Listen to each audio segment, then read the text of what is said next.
It's the kind of story that can touch hearts everywhere. Sydney Marquis, a student at CFISD, has had the community rally around her after she discovered she was diagnosed with leukemia at the young age of 11.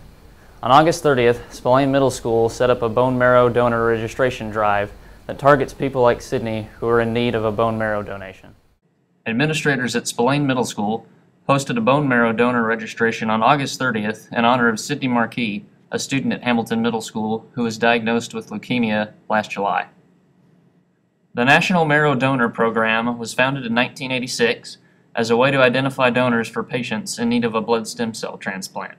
Since then, over 9 million people have joined the registry, which now includes 20 more people from Spillane's bone marrow registration, including Spillane's Director of Instruction, Jamie Bromarkle. Today we hosted a bone marrow registry drive and a blood drive. Over half of the Spillane staff did donate blood. We also got many staff members from several local schools. I know for sure Cy Wood, Cy Falls, Robinson, that's just to name a few. The registration brought in people from across the district, including Jacqueline Dolan, who has had a family member diagnosed with leukemia.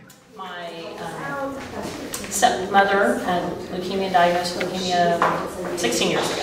I got the email and read online, and I said, that's really fast. There are two methods of donation: peripheral blood stem cells and marrow.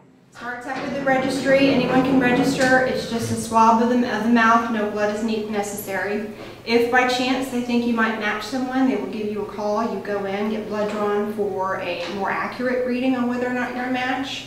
The process of donating is really very simple. There are two processes. One is through the hip. You are out completely asleep. You don't feel anything. They'll do a couple punches into the hip to get marrow out. They take about 2% of your marrow. You regenerate that in a couple of weeks. You might feel a little bit sore. Typically, from what I've heard, it feels like maybe you've fallen on ice treated by Tylenol. Adults can do it, where you receive an injection of a fertilizer for bone marrow. They are then able to go in just through an IV, much like a blood transfusion. They'll take the blood out, filter out the bone marrow cells, and the blood goes right back into you. It doesn't take long. That's no different than giving blood. And so we're waiting to find out if her sister's able to do it that way, or if she will do it the way they normally, or they used to do it all the time, is through that. Okay. On behalf of my whole family, I would deeply like to say thank you. How much we appreciate what Spillane and Zac Babb have been supporting us in this whole process with the bone marrow getting to the register. It's very important. Thank you.